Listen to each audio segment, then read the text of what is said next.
안녕하십니까. 유튜브를 기반으로 하는 인터넷 매체 스픽스 그리고 송국근의 혼술이 공동 제작해서 매주 주말에 보내드리는 송국근의 혼술 타임.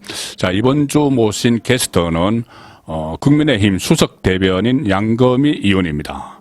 양거미 의원은 당의 수석 대변인으로서 각종 회의에 참석을 해서 지도부가 정하는 방향을 이 기자들에게 알리고 또 국민에게 홍보하는 그런 역할을 하죠.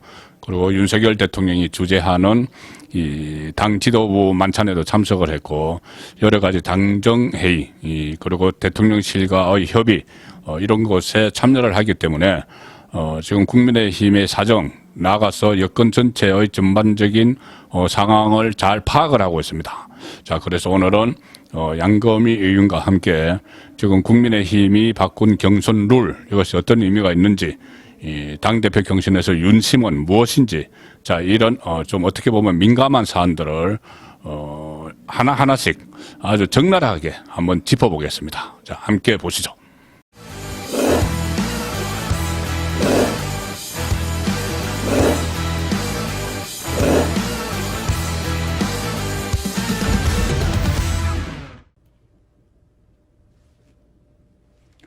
안녕하십니까. 혼란한 정치 시사 이슈를 게스트와 진행자의 혼을 담아 술술 풀어보는 송국근의 혼술타임. 자, 오늘은 집권여당 국민의힘의 이 대변인단을 이끌고 있는 양거미 수석 대변인 모셨습니다. 안녕하십니까. 네, 안녕하십니까. 네. 아유, 또 초대해 주셔서 감사합니다. 아닙니다. 이거 먼 길 오셔서 정말 감사드리고 그리고 또 어제 전국 상임위 열어서 또 당헌 룰도 다 개정을 하고 상당히 요즘 바쁜 시간을 보냈었는데 어제 또 거기서 또 사회도 보셨죠? 네. 예, 그 진행도 하셨고 그리고 지금 수석 대변인 제가 이렇게 말씀을 드렸는데 네. 지금 국민의힘 대변인단은 구성이 어떻게 됩니까? 수석 대변인이 박정아 대변인과 두 분? 예, 당을 대표하는 대변인인 수석 대변인이 박정아 대변인하고 저하고 예, 둘이고요. 예. 그다음에 부대변인단이 있고요. 있고 원내 예, 대변인 예, 원내 있고 대변인 두 분 두 사람 계시고. 있고 원내 그 부대변인 한 네 사람 정도 있고. 네, 그렇습니다. 그다음에 또 명함만 파고 다니는 또 부대변인들은 한 수십 명 있고 원래 모든 정당이 그래요. 네. 네. 그래서 오늘은 이 양거미 수석 대변인께서는 당직자시니까 본인의 의견도 좀 말씀을 하시지만은 지금부터 하시는 말씀은 거의 당의 입장이다. 아, 예, 이렇게 그렇게, 받아들이겠습니다. 네, 이해해 주시면 좋겠습니다. 네, 그래서 네.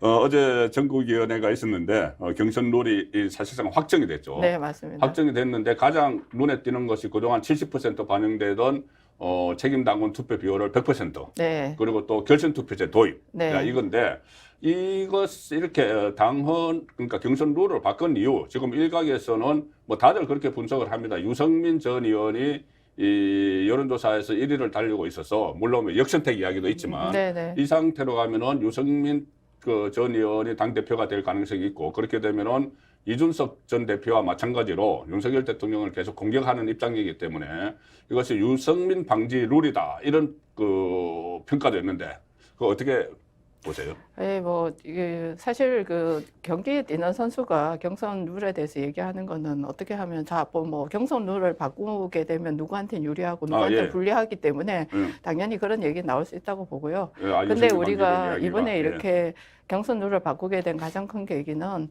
당원들의 어떤 그런 요구가 굉장히 많았어요. 그래서 사실은 외부에 발표하지는 않았는데 당 내부에서 여의도 연구원을 통해 가지고 당원들의 의사들을 다각면으로 아마 조사를 했던 걸로 알고 있습니다. 예. 그래서 당원들의 요구가 우리 당 대표를 뽑는데 왜 그 여론조사라는 걸 하느냐, 우리의 의사를 더 많이 담아달라.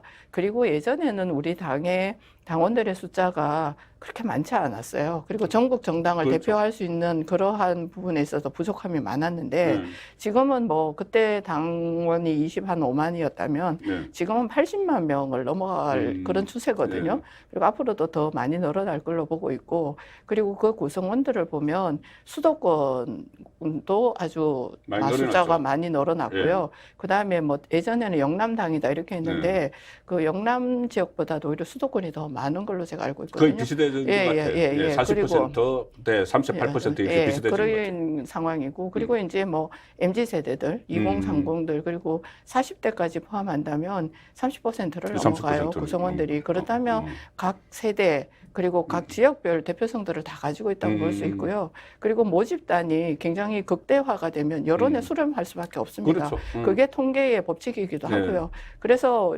굳이 저기 역선택이라고 하는 위험을 무릅쓰고 그렇게 할 필요가 네. 있냐. 그런 게 이제 당원들의 뜻이었고요. 그럼과 동시에 이제 예전처럼 30%라고 하는 여론조사를 하게 되면 여론조사 표본이 사실은 많지 않아요. 네. 1000명에서 한 1500명 정도를 여론조사를 하거든요. 그렇죠. 근데 우리 당원들이 만약에 투표를 다 한다고 보장을 못하고 네. 40만 명 정도가 모바일로 투표를 한다고 했을 때 여론조사에서의 한 맞습니다. 표가 과대 대표가 됩니다. 그렇죠. 너무 과대 네. 대표되기 때문에 그런 부분에 대한 이의 제기도 굉장히 많았어요. 네. 그래서 이런 모든 부분들을 다 이제 저희가 담아서 네. 여론의 결국은 수렴할 것이라면 네. 굳이 위험한 어떤 그 역선택이라고 하는 걸 네. 사실 역선택이라고 볼 수밖에 없는 게 유승민 대표를 당에서 조사하면 당원들을 대상으로 조사하면 한 7% 정도 그 지지가 나와요. 근데 여론으로 하게 되면 굉장히 그렇죠. 높은 수치가 나오잖아요. 네. 그거는 민주당 측의 여론 수렴이 과정이 있었다고 네. 저희는 볼 수밖에 없는 의혹이 있고요.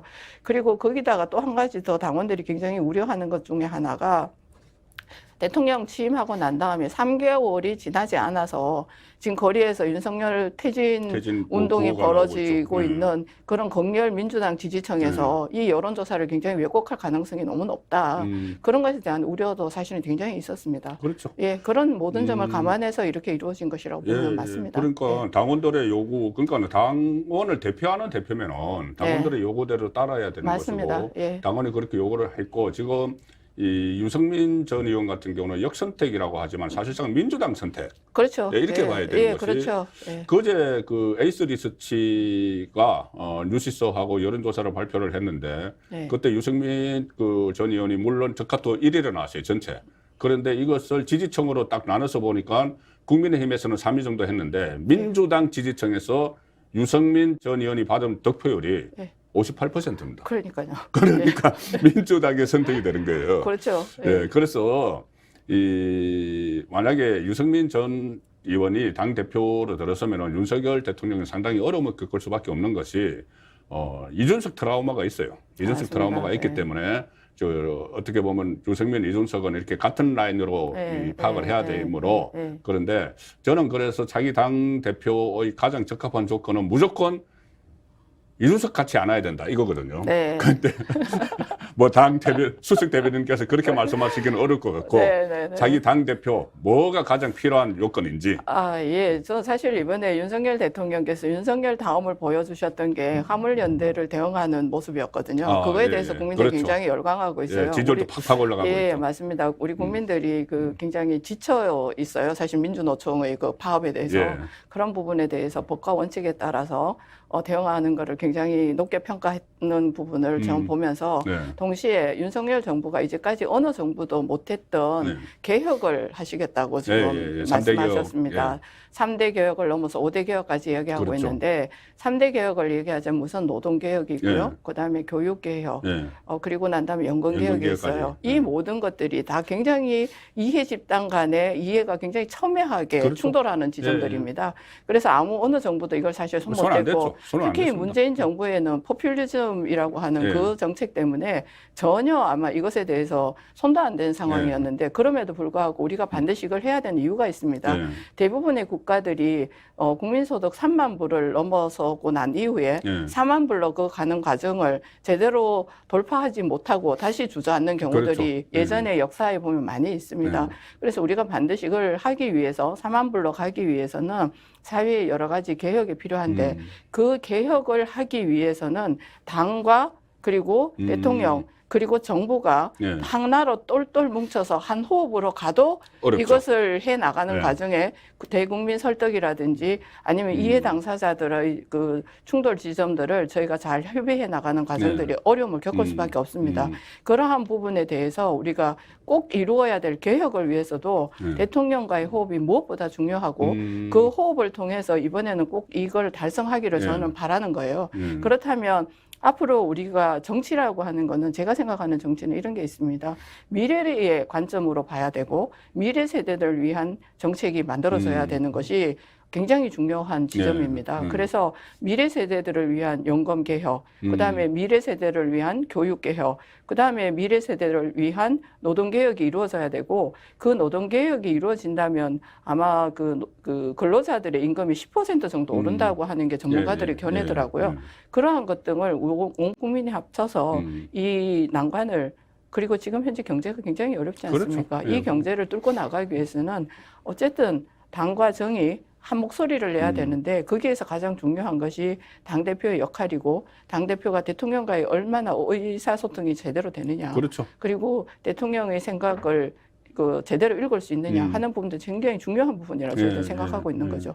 그래서 이번에 당대표는 오히려 뭐 우리가 100%를 하니까 과거로 회귀한다, 뭐 군사정권이다 이런 얘기를 하는데 저는 오히려 어떻게 말씀드리고 싶으냐면 미래 세대를 위한 당대표의 선출이다. 왜냐하면 우리나라의 개혁 문제를 완성하기 위해 저는 그렇게 방점을 짓고 있어요. 네.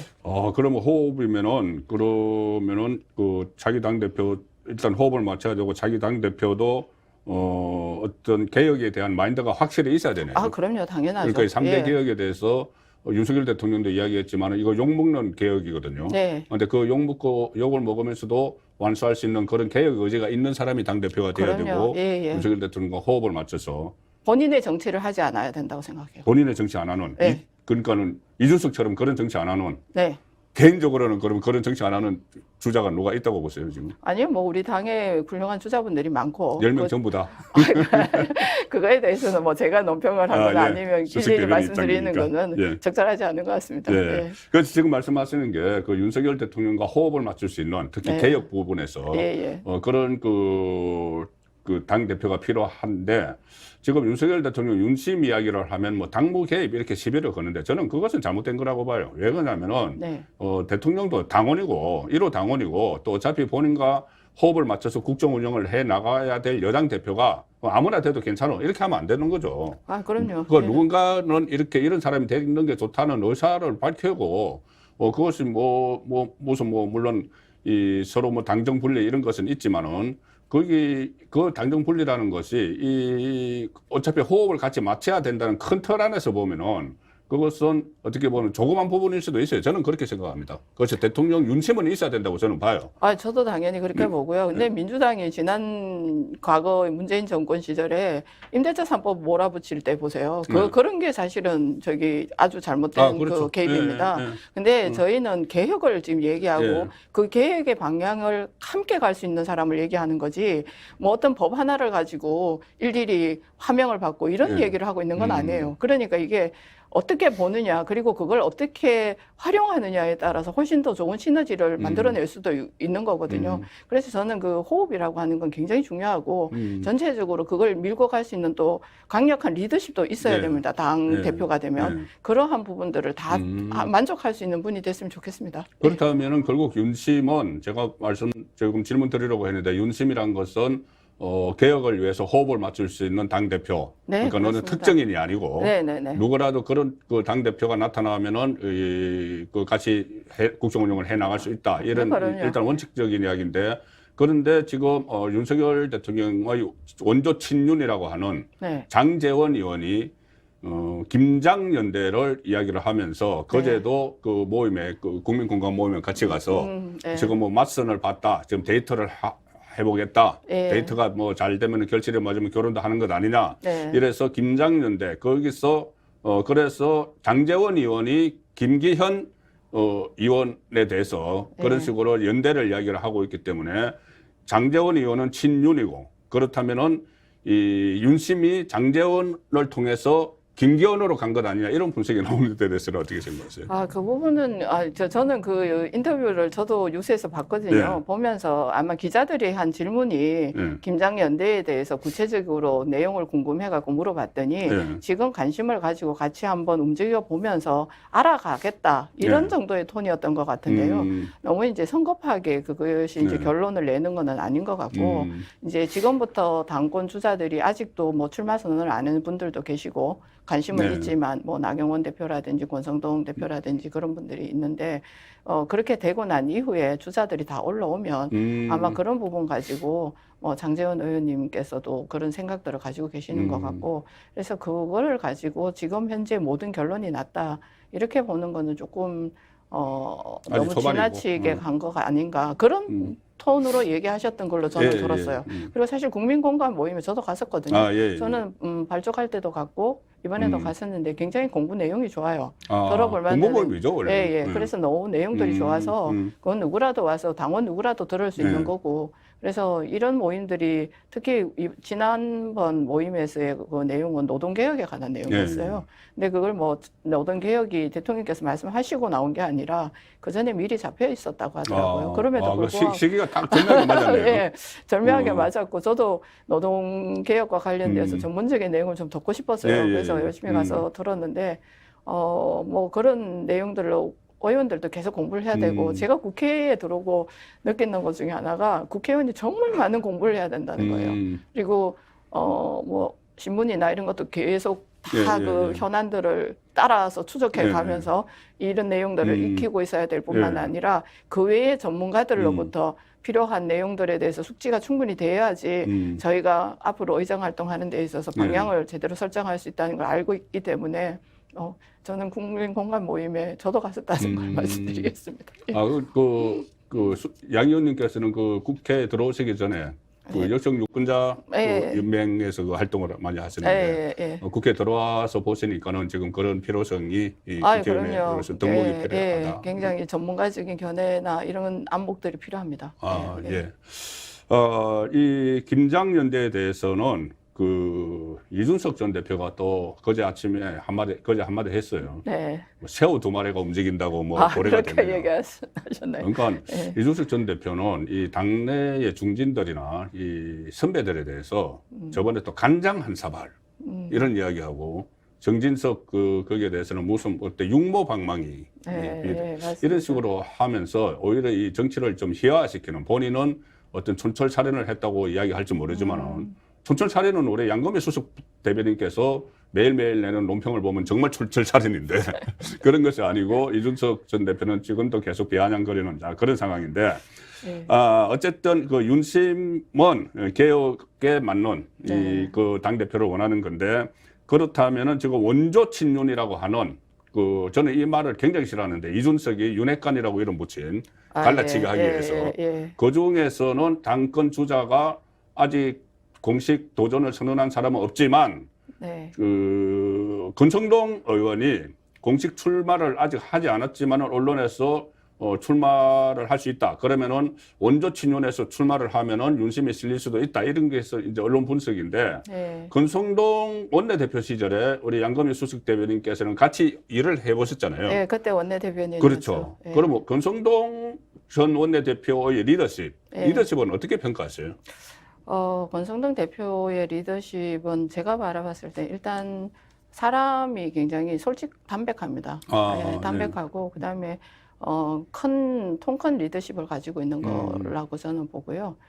그리고 일단 뭐 그런 부분에 있어서 대통령에 대한 그 처음에 윤 대통령이 대통령 출마 선언을 하기 전에 강릉을 갔잖아요. 그렇죠. 그래서 그 외가 친구니까. 외가의 친구였기 때문에 가면서부터 같이 이 정권을 만들어 왔었기 때문에 대통령에 대한 그 마음이 진짜 남다르세요. 그런 부분들 이런 것 등이 앞으로 강점으로 작용하지 않을까라고 생각하지만 모든 지도자가 저는 늘 얘기하지만 저를 포함해서 누구도 모든 장점만 가지고 있는 건 아닙니다.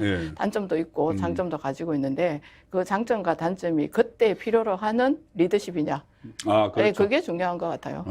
지금의 그러니까는 그 국민의힘 당대표에게 필요한 리더십은 철저한 개혁 마인드, 개혁 마인드가 있고 이준석 같지 않은, 유승민 같지 않은, 그래서 개혁 마인드로 그 대통령과 호흡을 맞춰야 되는데 아무래도 지금 10명 정도의 주자가 있기는 있지만 지금 윤석열 대통령이 처음에 이 정치권에 진입할 때 사실 그때 길을 깔아준 사람은 몇 사람 안 돼요.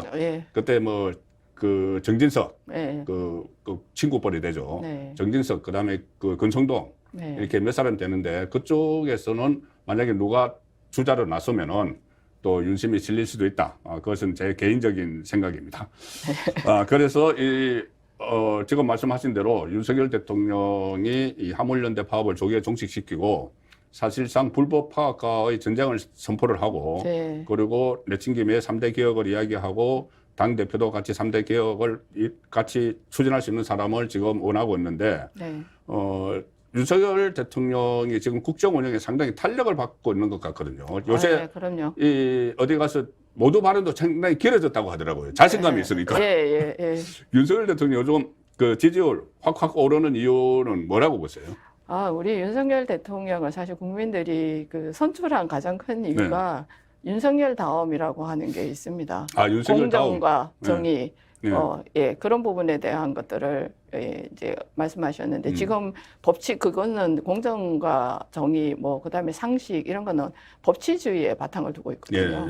그 법치주의를 원칙을 내세워서 끝까지 그 반대하는 저항 세력과 타협하지 않고 가는 그 모습, 뚜벅뚜벅 가는 모습, 그걸 윤석열 다음이라고 그러는데 거기에 아마 지금 되게 열광하는 것 같아요. 지금 우리 사회가 사실 굉장히 여러 가지 분야에서 갈등이 많고 그렇죠. 그 갈등 비용이 굉장히 많이 들고 있습니다. 그러함에도 그럼 이 갈등을 어떻게 조정할 것이냐 하는 문제가 있는데 그거는 법치를 바탕으로 한 갈등 조정이 저는 반드시 이루어져야 된다고 생각을 합니다. 그래서 그런 부분에 대한 국민들의 어떤 그게 있고요. 그리고 대통령께서도 요즘은 옛날하고 조금 다른 게 이제 국정 전반에 대한 모든 것들이 이제 민주당에서 뭐 여러 가지 무능하다 뭐 이런 프레임을 씌웠는데 제가 경선할 때부터 만나본 대통령은 절대로 무능한 분이 아닙니다. 그리고 굉장히 다양한 분야에 관심도 어렸을 때부터 뭐 많았던 것 같고 거기에서 인문학적인 다양한 공부를 이미 다 하셨을 분이에요. 그래서 그 자유나 연대, 인권에 대한 신념이 확실한 거는 아마 그때부터 갖추어진 본인의 어떤 가치였던 것 같습니다. 그런 것들이 이제는 실제로 실질적인 정책하고 결합돼서 이제는 그것들이 술술 국민들에게 나오는 거예요. 대본 없이 계속 말씀을 하시거든요. 그 내용들이 이제 국민들이 이제는 지난번에 왜 그 국정 전체에 대한 앞으로 내년의 국정 현안에 대해서 국민 100분들과 함께 이거 진행을 했었잖아요. 그때 대통령의 진본명을 더 보셨을 것 같아요. 저는. 그리고 앞으로도 각 부처별 보고도 그렇게 받겠다고 얘기하셨잖아요. 국민과 직접적인 소통. 그걸 통해 가지고 앞으로 윤석열 정부는 이렇게 일하겠다라고 하는 모습을 보여주고 계시잖아요. 그러니까 이때까지는 일을 한 게 뭐야 이렇게 얘기를 했는 분이 있다면 이제 윤석열 정부가 무엇을 하겠다는 게 명확하게 국민들에게 설명되고 있다는 거예요. 그게 굉장히 중요한 포인트입니다. 국민에게 설명되는 것이 저번에 그 현안 점검 회의를 그 국민과의 대화 형식으로 했고 지금 또 각 부처 업무 보고를 국민들이 참여를 하는 그런 형식으로 하니까 국민에게 이 설명이 되고 있다 이렇게 이제 대변인께서 말씀하셨는데 저는 그 부분도 중요하지만은 다른 도어 스태핑을 대체를 할 수 있는 것인가 그것이 도어 스태핑 그러니까 매일 아침 기자들과 만나서 현안에 대해서 이야기하고 그러니까 그때 도어 스태핑은 어떻게 보면은 언론을 통해서 국민과 소통을 했는데 지금은 국민과 직접 소통하거든요. 물론 그렇게 굴러 들어온 취재복을 발로 걷어찬 건 MBC 쪽입니다. 그런데 지금 집권당의 수석 대변인이 있으니까 이 지금의 소통 방식 이것이 그대로 가야 되는 건지 대통령의 소통 방식 아니면은 도어 스태핑 같은 기자들과의 그 회견을 좀 간담회 같은 것을 좀 자주 여는 이런 방식을 취해야 되는 건지 왜 제가 그 질문을 갑자기 드리냐면은 지금 말씀을 듣다가 보니까는 연도 기자회견도 지금 안 한다는 이야기가 있거든요. 그러면은 이것으로 다 대처를 해버리면은 국민과의 소통으로 그러면 언론 역할이 별로 없어질 것 같아서. 그건 전혀 아닙니다. 저는 이제 제가 국회에서 기자분들하고 자주 만나야 되는 일에 있다 보니까 기자분들한테 제가 늘 드리는 말 중에 하나가 내가 정치를 해보니까 정치라고 하는 게 국민들에게 앞으로 이렇게 우리가 하겠습니다. 그리고 이것에 대해서 설득하거나 설명하거나 홍보하거나 해야 되는데 그 모든 일들이 정치하는 사람만 가지고 할 수 있는 일이 아니더라. 예. 그래서 언론인들과 그러니까 기자분들과 저희는 공동 지필진이다. 예. 제가 그런 얘기를 되게 많이 합니다. 그리고 아, 제가 내는 예. 논평을 통해 가지고 그 프레임을 잡고 어떻게 논조를 가지고 기사를 쓸 것인가를 예. 결정하시더라고요. 예. 그래서 저는 최대한 그래서 논평을 낼 때도 기자분들이 잘 받을 수 있도록 그렇게 논평을 써요. 그러니까 복잡한 논리보다는 굉장히 간결하게 쓰려고 노력하는 편인데 그렇게 해서 공동 지필진이기 때문에 대통령께서도 그걸 알고 계세요. 근데 이제 도어 스태핑을 중단하겠다고 했지 안 하겠다고 안 하셨거든요. 근데 지금 꼭 안 할 태세 같아가지고. 그렇지는 않을 겁니다. 언론을 어떻게 이제 그 도어 스태핑을 대체할, 예. 어떻게 언론하고 방향을 설정할 것인가는 예. 내부에서 굉장히 치열한 고민이 있는 걸로 제가 알고 있어요. 그 고민을 통해서 예. 아마 어떤 방향이든지 결정을 하실 거고, 이번에 사실 그 업무 보고가 예. 국민들하고 직접 하는 걸 하다 보니까, 그러니까 빨리 할 수가 없잖아요. 이게 시간적으로 그렇죠. 여유가 좀 더 예. 있어야 되고 예. 길다 보니까 그걸 아시지 않겠다고 하신 거지 언론하고 그걸 하지 않겠다라고 하는 거는 전혀 아니라고 저는 알고 있습니다. 저도 뭐 그렇게 이해는 하고 있지만 네네. 제가 이 도어 스태핑을 시작하고 나서 저는 막 가슴이 뛰었거든요. 예. 제가 청와대 출입을 한 10년 했지만은 대통령 얼굴 몇 번 못 봤어요. 그렇죠. 대통령 집무실하고 기자분들이 완전히 계시는 다른 곳하고는 완전히 공간에 있으니까. 엄청나게 예. 공간이 떨어져 그리고 있으니까요. 풀 기자로 들어가도 직접 대화는 할 수가 없고 예, 그렇죠. 그런 상황이었기 때문에 도어 스태핑에서는 상당히 가슴이 뛰고 지금도 다시 했으면 좋겠다는 생각인데 네. 잠깐 말이 이제 그 옆으로 흘러갔지만 네. 그 말씀을 하셨어요. 대통령이 법치주의, 예. 갈등을 조정을 해야 되는데 예. 그 법치주의를 해야 된다. 이것이 이제 민노총과의 이런 관계인데 개혁 관련인데 법치주의가 또 필요한 데가 하나 있죠. 윤석열 대통령이 후보 시절에 분명히 이야기했던 것이 소위 말하는 신적폐 청산, 네. 그 문재인 이재명 정권에 대한 적폐 청산. 네. 문재인 정권 그리고 이재명 후보도 거의 들어가겠죠. 그때 대장동도 같이 수사를 한다고 맞습니다. 했으니까. 네. 그런데 지금 이재명 사법 리스크가 완전히 현실화가 됐어요. 예, 그렇죠. 현실화가 돼서 지금 소환 통보도 받고 28일 날 소환 28일 통보를 그 소환 통보를 받고 본인은 소환 통보를 받은 날 고향으로 안동으로 가서 네. 이것은 뭐 마치 정치 보복이다. 이거 야권 뭐 파괴다. 뭐 이렇게 이야기를 했는데 이 성격 이 이재명 그 사법 리스크 지금 정치권에 어디까지 영향을 미칠 걸로 보시는지. 그러니까는 구체적으로 말씀드리면은 만약에 소환을 지금 안 할 태세거든요. 네. 안 하면은 체포 동의안까지 뭐 제출이 될 걸로 보시는지요? 이 앞으로 어떻게 전개될 걸로 보세요? 지금 전반적으로 당 회의에도 다 참석을 하시고 네. 해서 아마 국민의힘 기류를 정확히 읽으실 것 같아서 네. 국민의힘은 어떻게 보고 있는데요? 저는 뭐 이번에 검찰에서 그 이제 소환하는 거는 사실 조사를 하기 위해서 소환하는 건데 지난번 선거법 위반에 관한 소환에 불응하였잖아요. 이재명 대표가. 이번에도 저는 불응하실 것 같아요. 그런데 이제 그때랑 지금 분위기가 조금 다른 거는 민주당 내에서 민주당 자체 내부에서도 그럼 제대로 조사 받아라. 그렇게 맨날 나는 떳떳하다라고 얘기하는데 가서 조사받고 아닌 거는 아닌 걸로 가라. 그렇게 얘기하는데 지금 이재명 대표에 관해서는 여의도에서 어떤 분위기가 있냐면 이재명 대표의 어떤 사법 리스크와 관련된 질문을 이재명 대표에게 던지면 이재명 대표는 답을 안 합니다. 기자들은 계속 따라가면서 질문하는데 이재명 대표는 다 침묵하고 있어요. 그렇기 때문에 이제 화면에 보면은 침묵할 때를 점점점으로 표현하잖아요. 그래서 점점점 대표라고 부릅니다. 기자분들이. 점점점 예, 대표. 그러면서 예전에 이제 뭐 우리 이제 전당대회 얘기할 때도 저기 의원님 우리 국민의힘의 전당대회보다 민주당 전당대회를 먼저 하는 거 아니에요? 뭐 그런 얘기까지도 심지어 저희 농담 삼아 그렇게 얘기를 했었는데 어쨌든 간에 그 사법 리스트가 이제 이 턱 밑에까지 온 건 사실이고요. 제3자 뇌물죄는 사실관계가 너무 분명해요. 그거는 뭐 너무나 분명한 관계이기 용도 변경을 다 때문에. 해줬으니까요. 예, 그래서 이제 그거를 갖다가 사법부에서 이게 이제 사실 그때 뭐 두산이든지 아니면 네이버든지 이런 그 기업들이 지속적으로 성남 FC에 후원을 예전부터 해가 오거나 했다면 뭐 그 부분에 대해서 뇌물로 인정할 부분에 대한 그게 논점이 흐려지는데요. 근데 딱 한 번 하고 끝이에요. 그렇죠. 예, 그 말은 주고받겠다는 얘기거든요. 그건 누구라도 분명하게 상식적으로 생각할 수 있는 일이기 때문에 그런 건 너무나 분명하고요. 그 다음에 이제 뭐 복잡한 게 지금 대장동 관계들인데 대장동 관계는 지금 계속해서 그걸 추적해 가고 있는 상황인데 저는 거기 곧 내부적으로 드러날 거라고 생각을 합니다. 뭐 그런 리스크들이 있다가 보니까 검찰에서는 소환해서 조사를 해야 되고 지금 정점에 있지 않습니까? 다른 사람들 다 구속하고 그렇죠. 소환해서 지금 조사하고 있는데 마지막 이제 그 정점에 있는 이재명 대표를 소환해야 되는데 본인이 계속 불응한다면 뭐 이번에도 서면 조사도 할 수 있을 거고 만약에 불응한다면 또는 뭐 예를 들어 가지고 검찰이 가서 조사를 하는 방법도 있을 수는 있는데 이런 모든 걸 다 해도 안 될 경우에는 체포를 해야죠. 그렇죠. 그렇게 되면 이제 체포 동의안이 국회에 들어올 건데 그때는 국회가 열려 있을 때는 체포 동의안이 이제 저희가 가결을 해야 되지만 국회가 안 열려 있을 때는 그거와 관계 없거든요.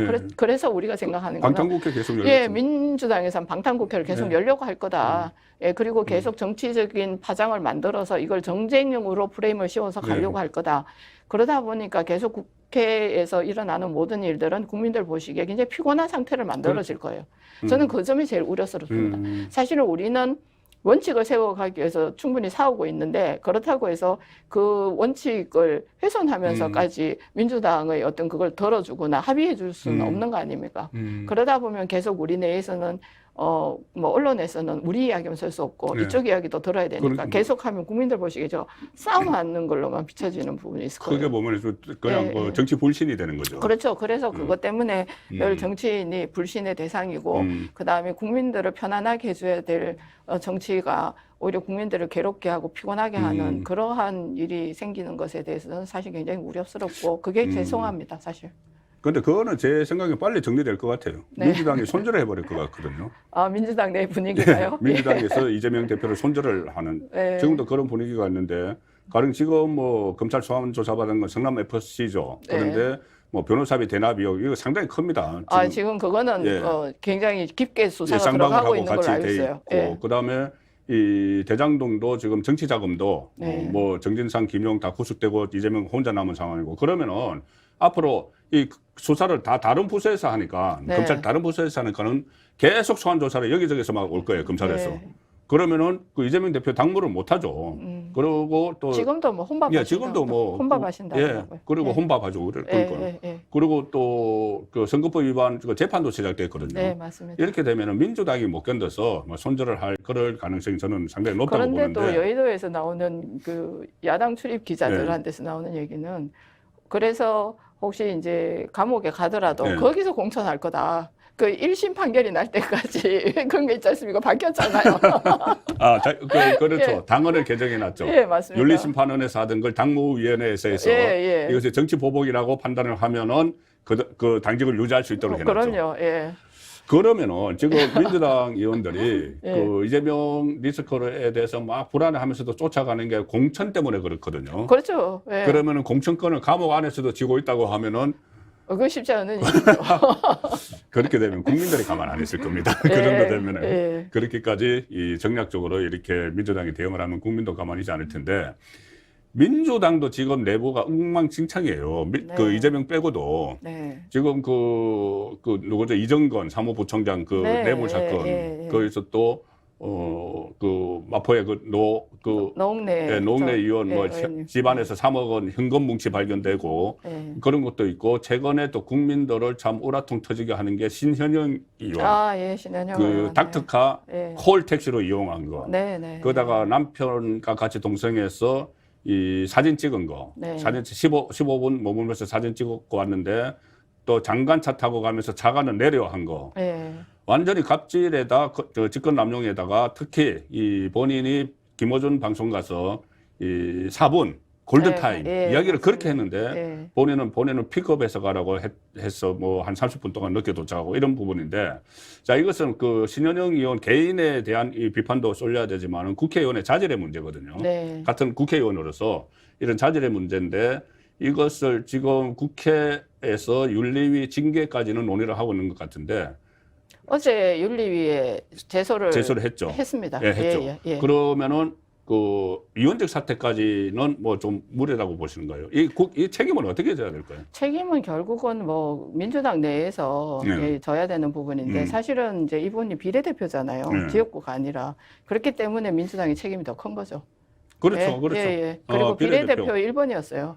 더불어시민당. 예, 그때 예, 예. 그 위성정당을 만들었죠. 네, 예. 더불어시민당의 비례대표 1번인데, 그것도 좀 논란이 있어요. 비례대표 1번 받은 이유가 그때 코로나19가 막 유행하기 시작을 했을 때, 이 코로나, 그러니까 감염병 전문의 이렇게 네. 돼서 방송에도 출연을 하고 해서 했는데, 실제로는 뭐 가정의학과라고. 예, 하니까는. 가정의학과 전공인 걸로 알고 있습니다. 예. 그러니까 어쨌든 그런 부분들이 지금 민주당은 지금은 이재명 대표를 방어를 한다고 하지만은 민주당 자체가 엉망이어서 네. 요즘 국민의힘 지지율도 팍팍 오르고 있대요. 아니, 근데 우리가 잘해서라기보다는 네. 민주당이 워낙 못하니까 반사에 이걸 보고 있잖아요. 야당 복이 있는 예, 거예요. 예, 예. 저희가 더 잘해야 됩니다. 예. 그 겸손한 말씀이신데 국민의힘이 이 비대위 체제에서 이렇게 정당 지지율이 오른다는 게 상당히 이례적인 거예요. 비대위가 이제 사실 이준석 대표가 이제 이 당을 공격하기 네. 시작하면서 당에 이제 굉장히 위험에 처했죠. 네. 처했는데 어쨌든 비대위가 정상적으로 출발하고 그러다 보니까 전당대회 준비도 그러니까 순서적으로 잘 가고 있고 당의 모든 문제들을 정리가 잘 되고 있기 때문에 그런 부분 때문에 이제 국민들께서 한번 지켜볼 만하다. 이 정도지. 아직은 저희를 뭐 되게 너 잘한다 뭐 이렇게 보고 있는 것 같지는 않습니다. 그래서 더 잘해야 됩니다. 어쨌든 결과적으로 이준석이 퇴출되고 나니까 네. 이렇게 좀 이 당이 안정이 되는 그런 모습인데 그때 그 가처분 이 소동 얼마나 그렇게 했습니까? 진짜 저는 그때 너무 힘들었습니다. 그렇죠. 예, 원내 대변인 하면서 동시에 당 대변인까지 역할을 같이 했었거든요. 그러다 보니까 정말 안 좋은 내용을 국민들께 계속 이제 이렇게 발표를 해야 되는 입장이어서 그때 사실 진짜 힘들었어요. 마음고 심적으로도 힘들었고. 저도 유튜브 하면서 잘 모르는 내용을 이야기를 하려니까 가처분 이거 법리 문제 가지고. 네. 어쨌든 지금 그래서 윤석열 대통령과 국민의힘 지지율이 지금 쌍거리로 올라가고 있는 상황인데 네, 그렇죠. 그것을 여러 가지 이유가 있지만 조금 전에 제가 말씀드렸다시피 이 대선 후보 때 약속했던 신적폐 청산. 네, 그렇죠. 그런데 그 이제 두 가지인데 하나는 이재명 대표와 관련된 것이고 하나는 문재인 전 대통령과 관련된 거예요. 근데 문재인 전 대통령에 대해서는 상당히 좀 민감한 건 사실입니다. 전직 대통령이고 우리나라에 워낙 이 전직 대통령 문화가 없다. 대통령 임기 끝나면 감옥 간다. 이런 게 쭉 이어져 왔기 때문에 상당히 이 조심스럽고 특히 오늘 그러니까 어제도 그 보도가 됐지만은 이 서해 공무원 피격 사건에 대해서는 그 서훈 안보실장, 그다음에 박지원 국정원장, 서욱 그 국방부 장관만 기소를 하고 문재인 전 대통령에게는 수사를 안 하는 걸로 지금 결론이 나고 있던데. 그런데 그렇게 하려고 했는데 또 이 통계 조작 사건이 터졌어요. 네, 맞습니다. 그러니까 이것도 상당히 심각한데, 자, 전직 대통령에 대한 수사 어디까지 해야 되는지, 법대로 해야 되는지, 정무적인 판단을 좀 해야 되는지. 그 부분은 저도 굉장히 아직까지 결론을 못 얻는 부분 중에 하나긴 해요. 근데 이제 제가 이 시점에서 꼭 드리고 싶은 얘기는 지난 문재인 정권을 얘기하면 꼭 나오는 얘기가 조작, 은폐, 삭제 이런 그러네요. 얘기가 굉장히 많습니다. 그러니까 울산시장 선거, 그다음에 그 드루킹 사건, 그다음에 월성원전 1호, 그다음에 서해 공무원 사건, 블랙리스트, 그다음에 오늘 요즘 계속 화제가 되고 있는 통계 조작. 통계 조작은 사실은 국정문란입니다, 이거. 그렇죠. 엄청난 거죠. 엄청난 겁니다. 왜냐하면 모든 국가 정책은 정확한 통계를 바탕으로 만들어지거든요. 그래야지 다음 대책을 마련할 수가 맞습니다. 있죠. 그런데 이제 뭐 민주당이나 아니면 야당에서 어떻게 변명을 하고 있냐면 그 통계를 할 때 통계를 내는 기준을 바꾸었겠지 통계를 조작한 거 아니다 그러는데 통계는 지속성이 굉장히 중요합니다. 그럼요. 그래야 비교가 되죠. 되니까요. 근데 그거를 바꿔놔놓고 아무렇지 않다. 뭐 심지어 집값 얘기할 때 김현미 장관 11%라고 얘기했는데 뭐 KB 국민은행에서는 52%인가 그랬었어요. 경실련도 그렇게 나왔어요. 경실련도 그렇게 나오고. 그런데 이번에 보니까는 그 부동산원이라고 국토부 산하 거기에도 통계 자체가 안에 내부의 통계가 두 개가 다 달라요.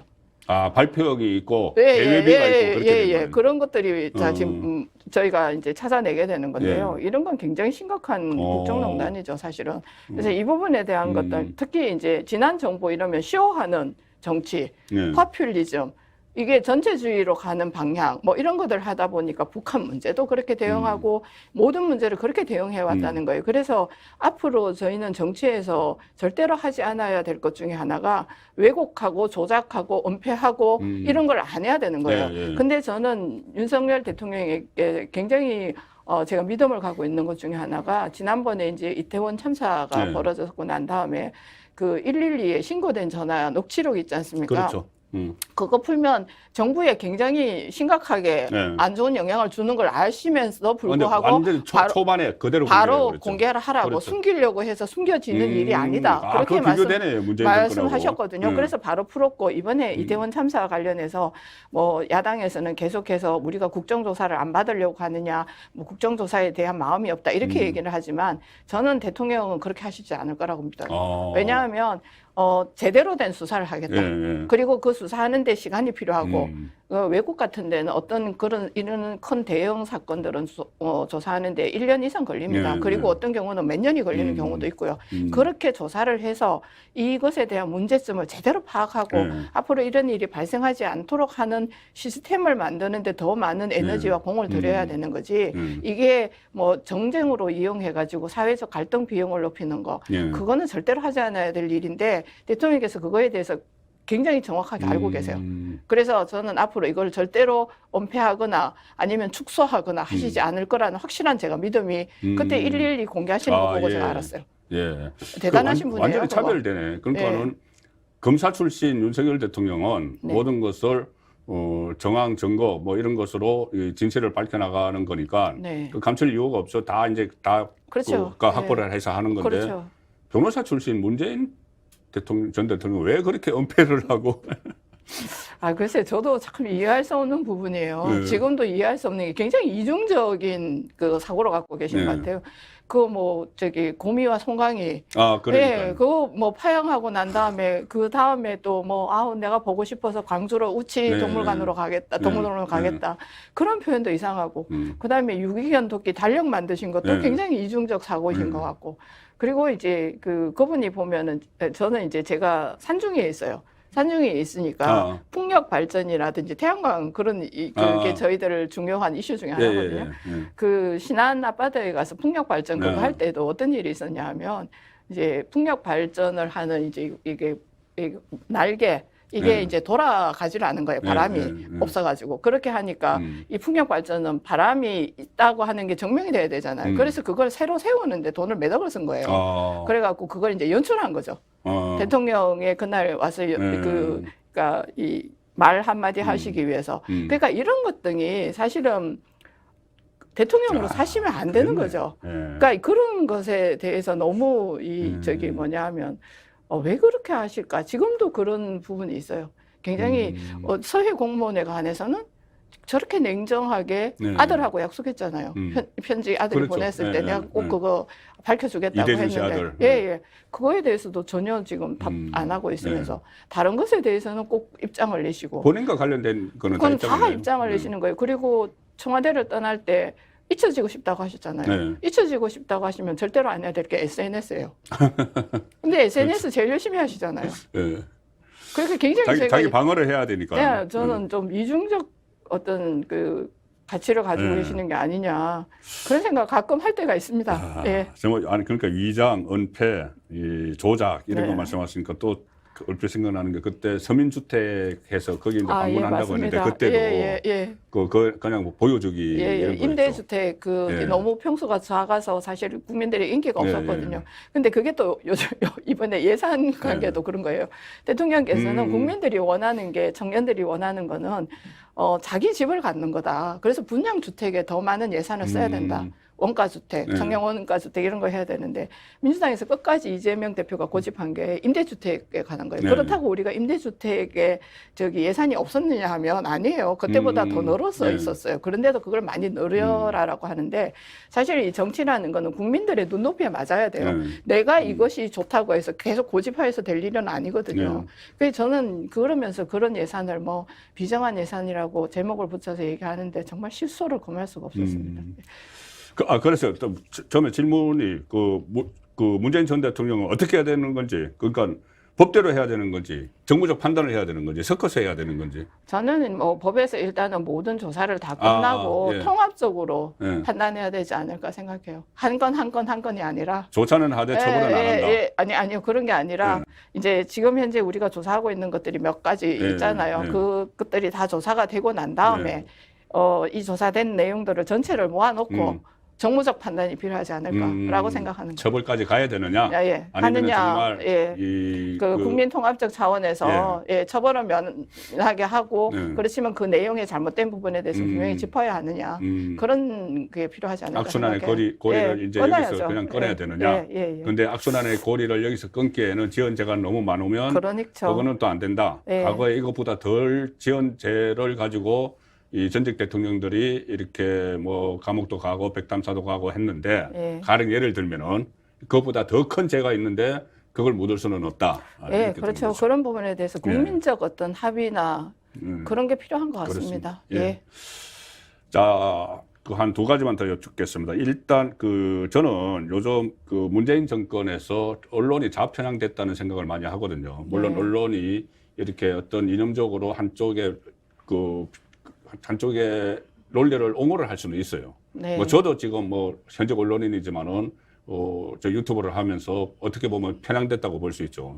그런데 그렇다고 해서 완전히 정권과 그러니까 척등 정당과 같이 민주당과 같이 협업을 하거나 아니면 가짜 뉴스를 만들어내거나 그러니까 청담동 같은 것 그리고 MBC의 이 자막 다는 거 이런 거 자의적인 자막 이런 것은 어떤 그 편향을 넘어서 협업 이런 쪽이거든요. 가짜 뉴스 이런 쪽인데 지금 상당히 만연하고 있는데 이 실태를 어떻게 보시고 지금 집권당의 수석 대변인이 있으니까는 그리고 앞으로 이것을 어떻게 해결을 해야 되는지 저번처럼 문재인 정권처럼 공영방송 사장 법인 카드 뒤져서 할 수는 없는 거잖아요. 네, 그렇죠.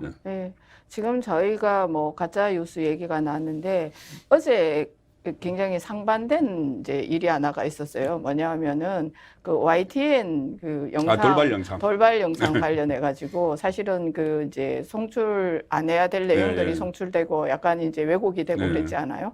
그것과 관련해서 오마이뉴스하고 그다음에 한겨레인지 경향이 잘 모르겠는데 제가 헷갈리는데 거기에서도 그 뉴스를 이제 받았었어요. 돌발 영상 가지고 한겨레 맞습니까? 그래 받았었는데 그게 이제 잘못됐다는 게 나오면서 거기 언론에서는 사과를 했어요. 사과하고 잘못됐다고 얘기했고 그래서 거기는 저는 언론인 거예요. 그러니까 잘못된 사실을 알려졌을 때 거기에 대해서는 이건 잘못된 사실을 우리가 오보했습니다. 죄송합니다라고 얘기할 수 있는 것은 언론이에요. 근데 그것을 끝까지 아니라고 고집하는 탐사는 언론이라고 할 수가 없죠. MBC도 그렇고. 그럼 그런 언론들은 어떻게 해요 지금? 뭐 우리 지금 그 문제가 굉장히 머릿속에 숙제로 남아있는 것 중에 하나인데요. 근데 그거를 제가 보면은 그 언론들은 대체로 보면은 민주노총에 가입돼 있는 언론인들 중에서 또 심하게 편향된 분들이 그런 역할들을 하고 있는 걸로 저희는 판단하고 있고 근데 그거를 이제 제재하거나 아니면 중심을 잘 잡도록 하는 게 이제 방통위예요. 근데 방통위가 한상혁 버티고 있잖아요. 위원장이 버티고 있잖아요. 그 뭐 김어준도 계속 다 이제 봐주고 뭐 이런 부분들이 있어서 저는 방통위가 그 이제 안에 내부적으로 좀 변화가 필요하다. 그리고 방통위원장도 바뀌어야 된다고 생각하고 특히 이런 그 정무적으로 굉장히 중요한 자리는 대통령이 바뀌어야 되는 거예요. 그렇죠.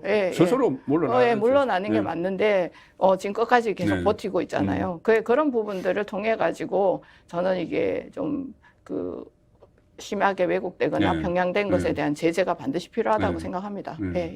자정적인 노력을 일단 하도록 하는 그런 방향으로 유도를 해야 되는 거죠. 일단 그걸 하고 그 이후에 또 문제점이 있다면 다른 이제 정책을 얘기해야 되는 거죠. 제도를 바꿔야 되는데 지금 현재 그걸 가지고 과하게 저희가 어떻게 표현하는 것은 사실 적절하지는 않죠. 좋은 언론에 제가 예를 아까 말씀드렸는 거. 그 반성을 하면은 좋은 언론이다. 그리고 끝까지 버티고 아니다. 그러면서 또 돈벌이까지 하고 먹방하고 그렇죠. 탐사 이러면 그건 언론이 아니다. 그거는 돈벌이 수단이죠, 사실. 그리고 가짜 그러니까 조작성이 있는 그 자막을 단 기자에게 표창장 주고 그러면 언론이 아니다. 알겠습니다. 그 상식적이지 않잖아요. 그렇죠. 예. 그러면 언론이 아니다. 비상식적이면 언론이 아니다. 예. 제가 조금 전에 잠깐 설명드렸다시피 그 여성 유권자 그 활동을 하시다가 예. 여성 유권자 연맹 총재라고 중앙회장이요. 중앙회장. 예. 저는 왜 총재로 기억이 나요? 중앙회장. 네, 중앙회장에서 많은 활동을 하시고 국회의원 되신 지 이제 한 2년 반 정도, 네. 2년 반 정도 됐었는데 예. 간단하게 소감하고 국회의원 하면서 내가 왜 국회의원을 하는지, 내가 앞으로 정치적으로 뭘 하고 싶은지, 법안도 좋고 이런 네. 법안도 좋고, 자 마무리 말씀 겸해서 들려주시죠. 사실 정치권에 들어올 때 굉장히 고민했습니다. 네. 인재 영입 1호였거든요. 여성 인재 영입. 그렇죠, 그렇죠. 예, 1호였는데 제가 그 소개를 안 들었는데. 현실 정치를 해보겠냐는 제안을 받고 예, 생각할 시간을 3개월만 주십시오. 제가 그랬어요. 예, 예. 예, 그리고 이제 3개월 동안 엄청 고민을 하면서 네. 제가 그만한 그릇이나 능력이 되는지 그런 부분에 대한 자기 성찰을 좀 했습니다. 하고 네. 이제 정치권에 들어왔는데 들어와서 점점 시간이 지날수록 제가 느끼는 게 뭐냐면은 국회에 야당이든 여당이든 예. 저는 이제 전자공학을 전공했어요. 그렇죠. 예, 공학을 전공한 특히 전자공학을 전공한 정치인은 민주당에도 없고 우리 당에 제가 유일합니다. 네. 거기 뭐 김영식 의원님 같은 경우는 기계공학을 했지만 공학을 그렇죠. 전공한 정치인이 없어요. 아, 근데 해외에 보면 뭐 대처도 그렇고 그다음에 저기 그 독일의 메르켈? 예, 메르켈 총리도 네. 그렇고 다 그런 그러니까 이과 출신들이에요. 아, 여성 그런가요? 정치인들 예, 중에서도 예, 예. 저는 그래서 박근혜 전 대통령도 이과. 예, 이과 전자공학과. 예, 예. 맞아요. 그래서 저는 제가 지금 현재 우리 당의 반도체 특별위원회 위원을 맡고 있어요. 그리고 그에 대한 제 신념도 굉장히 확고하고. 양향자 위원장님. 예, 양향자 위원장님이 이제 무소속으로 저희 그렇죠. 하고 있죠. 그리고 이제 국회에서 이제 이 4차 산업과 관련되어지는 첨단 산업 위원회가 만들어지는데 거기도 제가 위원으로 들어가는데 거기에서 그런 역할을 통해서 앞으로 대한민국이 굉장히 이게 터닝 포인트에 와 있습니다. 경제적으로도 그렇고 그다음에 과학 기술적으로도 그렇고 과학과 기술과 데이터에 기반한 그러한 법을 만들고 그렇게 산업 생태계를 육성하는 데 역할을 하고 싶고요. 그다음에 제가 여성 유권자 연맹을 했기 때문에 사회적 약자에 대해서 관심이 되게 많습니다. 그리고 제가 이제 국회에 들어오기 전에는 봉사활동을 굉장히 많이 다녔고, 그래서 그와 관련되어지는 일 두 가지 트랙으로 저는 의정활동을 합니다. 사회적 약자를 위해서 뭔가를 할 수 있는 법과 제도를 만들고, 그들의 이야기를 들어주고, 그 다음에 이제 두 번째는, 첨단 산업과 관련되어지는 앞으로의 미래 먹거리 산업, 뭐 미래형 모빌리티라든지 아니면 로봇이라든지 이런 쪽이 사실 제 전공이기 때문에 반도체 이런 데 있어서 그 산업 생태계를 살리는 역할을 하도록 하는 게 제 꿈입니다, 사실은. 네. 하고 싶으신 일들을 지금 폭포수 같이 쏟아냈습니다. 그런데 지금은 집권당의 수석 대변인으로서 매일매일 촌철살인 같은 논평을 폭포수처럼 쏟아내고 계신 우리 양금희 의원님 모시고 좋은 말씀 많이 들었습니다. 오늘 감사합니다. 네, 고맙습니다.